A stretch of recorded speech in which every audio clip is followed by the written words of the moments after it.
की? तभी घर आई बड़ी ननद बोल पड़ती है, आहा हा हा, तुम्हारी माँ को साफ साफ कह दिया था कि लड़का ना कमाता है ना कभी कमाएगा। हम चार चार बहनें हैं इसका ख्याल रखने के लिए, और पिताजी का इतना सारा पैसा, तुम्हें किस चीज की कमी रखी है? लेकिन थोड़े ही सालों में तकदीर बदल जाती है। शशि का ससुराल गरीब हो जाता है।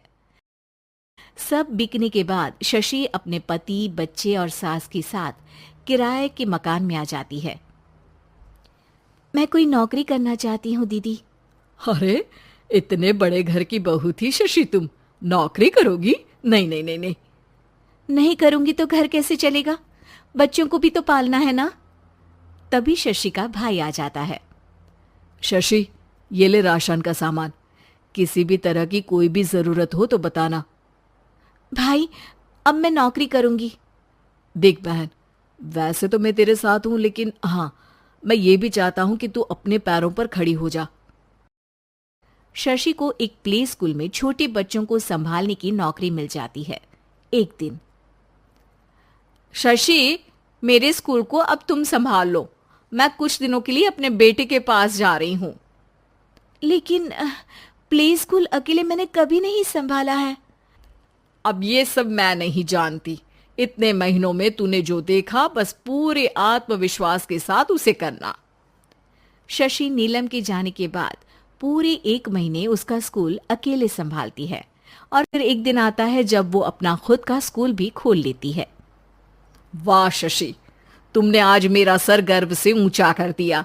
तुम्हारा यही आत्मविश्वास तुम्हें बहुत आगे ले जाएगा। नीलम, बहुत आगे जाने की चाह नहीं है, बस ये छोटा सा स्कूल मेरे बच्चों की अच्छी शिक्षा में मेरी मदद करे, यही मैं चाहती हूँ। शशि थोड़े थोड़े पैसों से ही अपना परिवार पाल रही थी। एक दिन उसके घर उसकी बड़ी ननद आती है।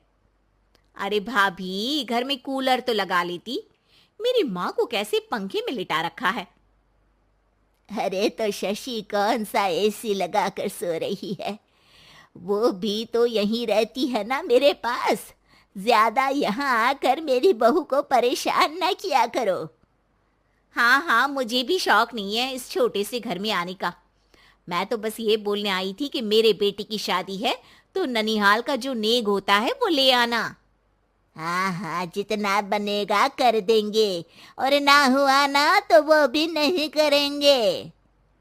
तभी शशि बोल पड़ती है, अरे नहीं नहीं माँ जी, रीटा घर की बेटी है, उसके ससुराल वाले उससे शादी पर पूछेंगे कि मायके से क्या मिला।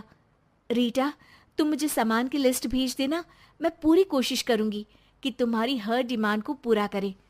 अच्छा, मैं खाना लगाती हूँ। शशि ये बोलकर किचन में चली जाती है। धीरे धीरे कर शशि किसी न किसी तरह अपनी सारी ननदों की डिमांड भी पूरी करती, बच्चों की ख्वाहिशें भी, और उनकी पढ़ाई के लिए पैसे जोड़ती। एक दिन जब शशि का बेटा 12वीं पास करके आता है, माँ, अब तुझे काम करने की जरूरत नहीं है, मैं अब कोई ना कोई नौकरी करके पढ़ाई भी साथ कर लिया करूंगा।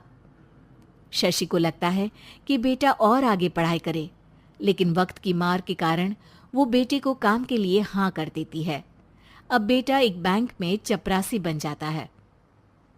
लड़का देखने में तो बड़ा अच्छा है, अंग्रेजी भी पटर पटर बोलता है, फिर चपरासी क्यों?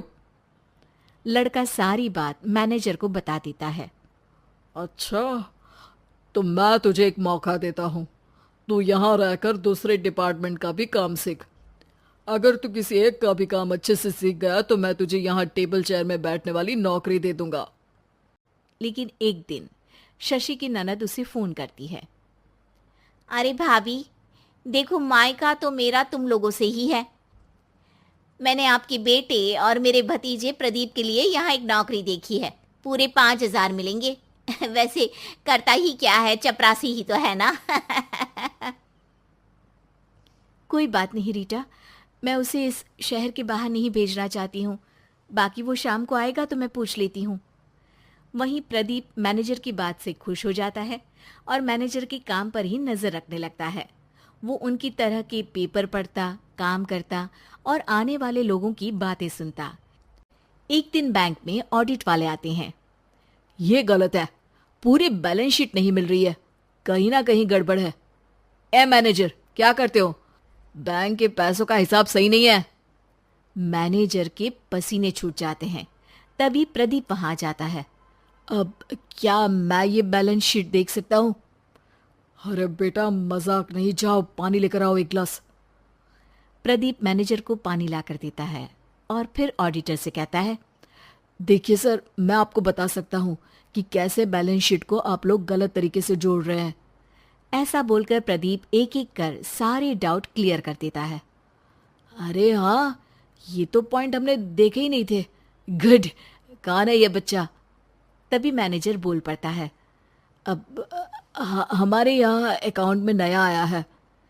ऑडिटर के जाने के बाद, वाह प्रदीप, आज तो तुमने मेरी नौकरी बचा ली। और आपने भी तो मेरी नई नौकरी लगा दी अकाउंटेंट की। बस फिर क्या था, प्रदीप ने एक बार जो सफलता की सीढ़ी चढ़ी, बस चढ़ता ही चला जाता है।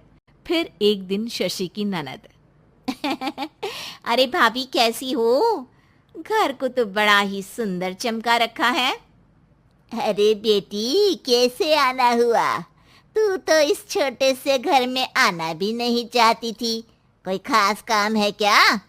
अब हाँ, वो माँ, मेरा जो मजला बेटा है ना, वो अकाउंट से पढ़ाई कर रहा है, तो प्रदीप से बोलकर उसकी भी कहीं अच्छी नौकरी लगा दो ना। सास और शशि समझ जाते हैं कि कैसे पैसे आते ही लोगों के बात करने के तरीके से लेकर रिश्ते निभाने तक में बदलाव आ जाता है।